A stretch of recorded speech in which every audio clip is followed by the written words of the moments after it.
हाँ जी, सत श्री अकाल जी। बहुत बहुत स्वागत है तुहाडा trading in Punjabi YouTube channel दे विच। ते अज असीं एक हाज़र हैं नवें इंडीकेटर दे नाल।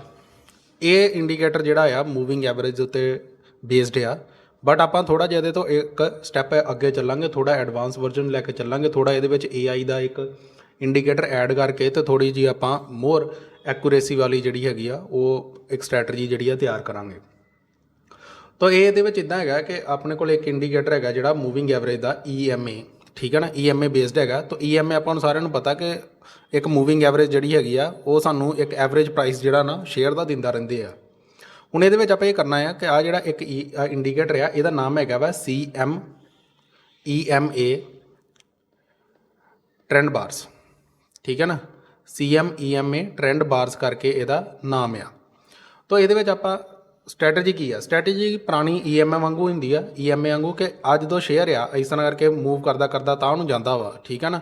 आप ही करते हैं कि जो लाइन में कट के जाता ना थले डिगदा वा तो आप इतों निकल जाने, आप ही कहने कि मूविंग एवरेज तो उपर जो शेयर जाता तो आप इत्थे बाय करते हैं और इत्थे जाके आप की सैल कर देना, ठीक है। पर हुण इहदे विच की है कि आप काफ़ी देर तक ये बने रहने ट्रेड के, पर आ जिहड़ियां छोटिया मोटिया फ्लक्चुएशनस आउंदियां ना आपां ये जिहड़ियां ये मिस कर जाने, आपां इन्हां नूं नहीं घेर पाते। तो अज की ट्रेडिंग अपनी वीडियो के विच आपां इहो दसना है कि आ जिहड़े छोटे ट्रेड आने हैं ना, मतलब कि हुण इहदे विच आपां देखो किन्ने मल्टीपल ट्रेड लै सकते हैं। जो आ अप ट्रेंड च जाएगा तो अप ट्रेंड च स्टॉक किद्दां जांदा ऐ करके अप ट्रेंड च जांदा, ठीक है ना, हायर हाइज बनांदा जांदा। आपां कोशिश करनी है कि आ जिहड़े वड्डे ट्रेड है ना, आ जिहड़ी मूव है आ वड्डे मूव आ कैप्चर कर पाइए, ठीक है। तो मूविंग एवरेज तो आपको ये पता लगना है कि स्टॉक जोड़ा है वो एक ट्रेंड के विच है, और दूसरे इंडीकेटर तो आप पता लगना वा कि कित्थे पोटेंशियली बाय सिग्नल और वो दूजा जो इंडीकेटर है वो सानू बाय द सैल के सिग्नल दिंदा रहेगा, ठीक है ना। तो आप इत्थे बाय करिया करांगे, इत्थे सैल करिया करांगे, इत्थे बाय करिया करांगे, इत्थे सैल करिया करांगे, इत्थे बाय और इत्थे सैल, ठीक है।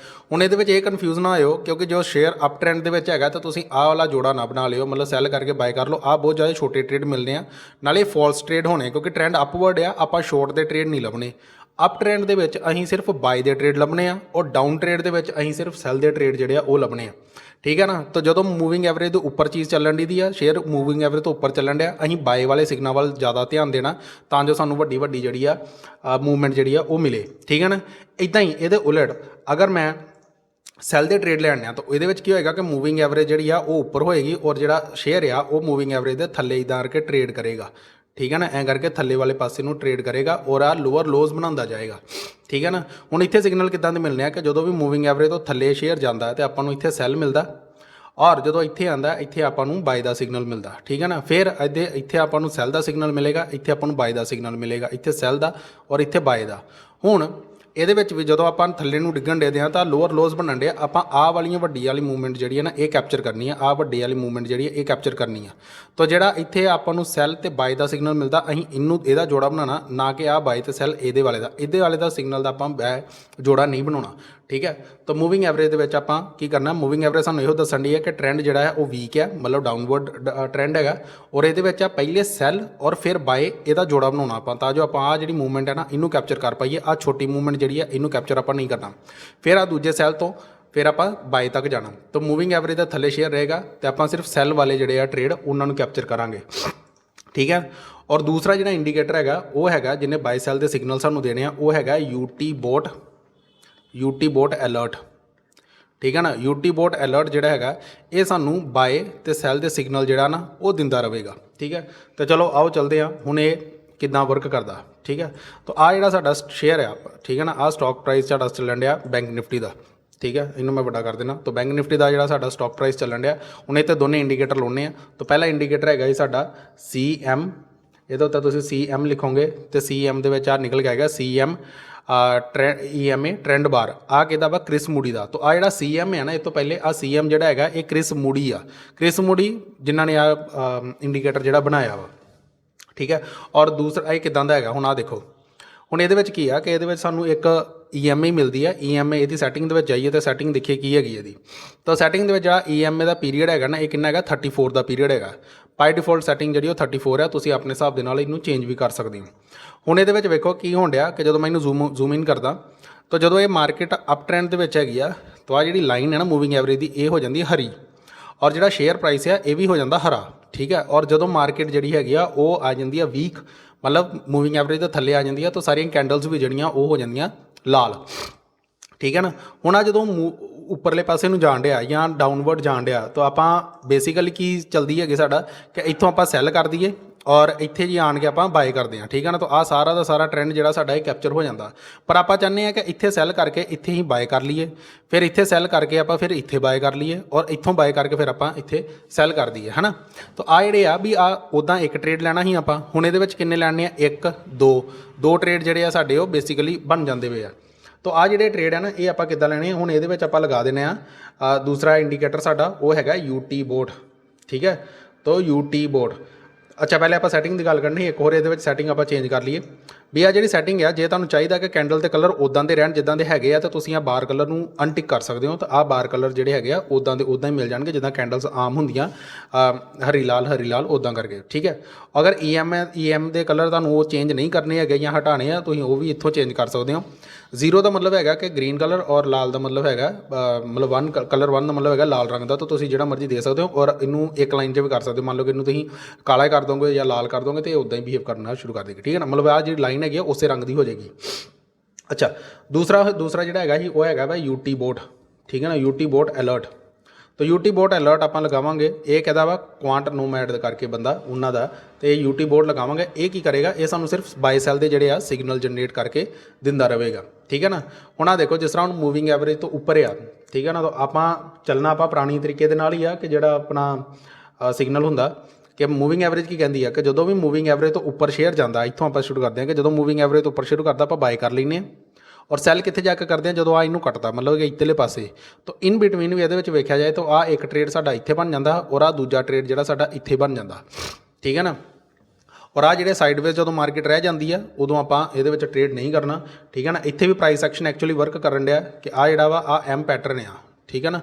आ जिहड़ा चीज़ है साडे कोल एम पैटर्न आ, तो डबल टॉप के उत्ते इत्थों जो भी आ नैकलाइन टुटेगी तो मार्केट जी इत्थों थले डिग जाएगी, तो ये कोई दो राय नहीं हैगी, ठीक है। अच्छा हुण इहदे की आ कि आ इंडीकेटर किद्दां वर्क करदा, तो आपां ये देखना कि स्टॉक जिहड़ा हैगा ना वो शेयर प्राइस जिहड़ा हैगा वो अपना मूविंग एवरेज तो उपर होवे और इहदा बाय दा सिग्नल आवे। जो भी मूविंग एवरेज के उत्ते रहेगा और आप सिर्फ बाय के सिग्नल वाल ध्यान देना, ठीक है ना। तो आ एक बाय का सिग्नल मिल गया, इत्थे सैल के उत्ते आप एग्जिट कर गए। इत्थे भी पासे मूविंग एवरेज के उपरले पासे आ बाय और इत्थे आन के सैल आया, इत्थे आप एग्जिट कर गए, ठीक है ना। इस जगह के उत्ते आप ट्रेड नहीं लेना क्योंकि इत्थे थोड़ा जिहा लाल बनया। इदां ही हुण आपां एक सैलिंग की एग्जाम्पल जी वो देख लीए।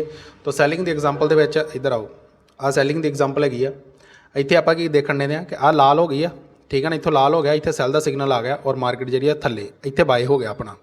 फिर मार्केट थोड़ा जिहा तां गई, इत्थे सैल का सिग्नल आ गया और इत्थे बाय।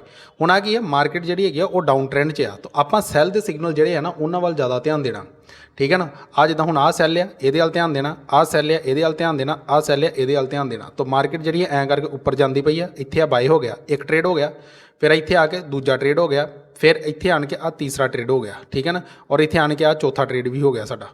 तो आ जिहड़ी चीज़ हैगी आ आपां नूं इहदे विच मल्टीपल ट्रेड जिहड़े हैगे ना EMA दे विच सेम दे विच ही मिल जाते हैं। तो जिन्नियां भी छोटी मोटी जिहड़ी हलचल हैगी आ साडी जिहड़े उतार चढ़ाव हैगे आ या वॉलेटिलिटी हैगी आ उन्होंने भी आपां पूरा जिहड़ा इहदा मैक्सीमम जिहड़ा फायदा आ वो चक सकते हैं, ठीक है ना। इहदे विच भी EMA दे विच उपर आई हरी लाइन बनी, बाय सिग्नल बनया और इत्थे जाके सैल हो गया। हुण आ सैल ते बाय वाला ना आ कॉम्बीनेशन नहीं आपां लैना क्योंकि मार्केट किधर नूं आ, मार्केट हैगी अप ट्रेंड दे विच। EMA की सानूं दसदी है एक ट्रेंड इंडीकेटर है ना, तो ट्रेंड किहदा वा तां दा, तो आपां बाय साइड के जिहड़े सिग्नल आ उन्हां नूं ज़्यादा वेखना है, ठीक है। बाय सिग्नल जिहड़े आ उन्हां वाल आपां ज़्यादा ध्यान देना। तो आ पहला बाय होया, आ सिग्नल नहीं लेना, ठीक है ना, मतलब सैल टू बाय वाला ये नहीं लेना। फिर उस तो बाद आ वाला लेना, ठीक है। फिर उस तो बाद आ वाला सिग्नल लेना, फिर उस तो बाद आ वाला सिग्नल लेना। तो अपने आ जिहड़ी है बाय दे सिग्नल कितने ट्रेड मिल गए सानू, आ 1 नंबर ट्रेड हो गया, आ 2 नंबर ट्रेड हो गया, 3 नंबर ट्रेड हो गया एंड 4 नंबर ट्रेड हो गया, ठीक है। जदों हुण मार्केट आएगी सैल दे विच, सैल दे विच किद्दां होएगा कि मार्केट जिहड़ी हैगी आ वो आएगी डाउन ट्रेंड दे विच, लाल निशान बनया होएगा इहदा EMA दा। ते आपां हुण इहदे विच सैल दे सिग्नल देखदे हां। तो जो आ लाल निशान बनया वा इत्थे आ पहला सैल जिहड़ा साडा बनदा इत्थे आ बाय हो गया, आ दूजा सैल का सिग्नल हो गया और इत्थे बाय बनया, आ तीजा सैल का सिग्नल हो गया, आ बाय बनया, आ चौथा सैल का सिग्नल हो गया और इत्थे बाय बनया, ठीक है। तो आ AI बेस्ड यूटी बोट हैगा, ਇਹਦਾ ਵੀ ਤੁਸੀਂ ਜਿਹੜਾ ਲੁਤਫ ਉਠਾ ਸਕਦੇ ਹੋ। ਇਹਦੇ ਵਿੱਚ ਵੀ 3-4 ਜਿਹੜੇ ਆ ਸਾਨੂੰ ਟ੍ਰੇਡ ਦੇਖੋ ਸੇਮ ਦੇ ਵਿੱਚ ਹੀ ਮਿਲ ਗਿਆ, ਨਹੀਂ ਤਾਂ ਉੱਦਾਂ ਕੀ ਹੋਣਾ ਸੀ, ਮੂਵਿੰਗ ਐਵਰੇਜ ਦੇ ਵਿੱਚ ਸਾਨੂੰ ਇੱਕ ਹੀ ਟ੍ਰੇਡ ਮਿਲਣਾ ਸੀ। ਅਸੀਂ ਜਿਹੜਾ ਟ੍ਰੇਡ ਦੇ ਵਿੱਚ ਸਿਰਫ ਇੱਥੋਂ ਐਂਟਰ ਕਰਕੇ ਔਰ ਬਾਅਦ ਵਿੱਚ ਆਪਾਂ ਜਦੋਂ ਮੂਵਿੰਗ ਐਵਰੇਜ ਨੂੰ ਕੱਟ ਕੇ ਜਾਂਦਾ ਇੱਥੇ ਆਉਣਾ ਸੀ, ਇੱਕ ਟ੍ਰੇਡ ਹੀ ਉੱਦਾਂ ਮਿਲਣਾ ਸੀਗਾ। ਠੀਕ ਹੈ ਨਾ, ਜਿਹੜਾ ਟ੍ਰੈਡੀਸ਼ਨਲ ਮੈਥਡ ਹੈਗਾ। ਹੁਣ ਇਹਦੇ ਵਿੱਚ ਕੀ ਆ, ਆਪਾਂ ਨੂੰ ਮਲਟੀਪਲ ਟ੍ਰੇਡ ਆ ਜਿਹੜੇ ਉਹ ਕਰ ਜਾਂਦੇ ਆ, ਜਾਂ ਮੈਕਸਿਮਮ ਜਿਹੜੇ ਆਪਾਂ ਨੂੰ ਹਾਈ ਲੋਜ਼ ਹੈਗੇ ਆ ਉਹ ਆਪਾਂ ਮੈਕਸਿਮਮ ਜਿਹੜੇ ਆ ਕੈਪਚਰ ਕਰ ਪਾਉਂਦੇ ਆ। ਤਾਂ ਦੇਖੋ ਇਹਦੇ ਵਿੱਚ ਵੀ ਬਹੁਤ ਸਾਰੇ ਜਿਹੜੇ ਸਿਗਨਲ ਹੈ ਨਾ ਉਹ ਆਪਾਂ ਨੂੰ ਮਿਲਦੇ ਰਹਿੰਦੇ ਆ। ਤਾਂ ਆਹ ਸਾਰਾ ਇੱਕ ਕੰਬੀਨੇਸ਼ਨ ਹੈਗੀ ਸੀ ਸਾਡੀ ਯੂਟੀ ਬੋਰਡ ਦੇ ਉੱਤੇ। ਤਾਂ ਉਮੀਦ ਹੈ ਕਿ ਤੁਹਾਨੂੰ ਪਸੰਦ ਆਈ ਹੋਵੇਗੀ। ਠੀਕ ਹੈ, ਔਰ ਇਹਦੇ ਵਿੱਚ ਤੁਸੀਂ ਆਪਣਾ ਜਿਹੜਾ ਟ੍ਰੇਡਿੰਗ ਆ ਉਹਨੂੰ ਕਰੋ ਅਤੇ ਇਹਨੂੰ ਜ਼ਿਆਦਾ ਵੱਧ ਤੋਂ ਵੱਧ ਪ੍ਰੈਕਟਿਸ ਕਰੋ ਅਤੇ ਆਪਣੇ ਟ੍ਰੇਡਿੰਗ ਦੇ ਵਿੱਚ ਆਪਣੇ ਕਰੀਅਰ ਦੇ ਵਿੱਚ ਆਪਣਾ ਜ਼ਿਆਦਾ ਪ੍ਰੋਫਿਟ ਤੋਂ ਪ੍ਰੋਫਿਟ ਬਣਾਓ। ਅਤੇ ਮਿਲਦੇ ਹਾਂ ਅਗਲੀ ਵੀਡੀਓ ਦੇ ਵਿੱਚ ਇੱਕ ਨਵੇਂ ਇੰਡੀਕੇਟਰ ਦੇ ਨਾਲ। ਤਦ ਤੱਕ ਲਈ ਆਪਣਾ ਧਿਆਨ ਰੱਖੋ ਅਤੇ ਸਤਿ ਸ਼੍ਰੀ ਅਕਾਲ ਜੀ।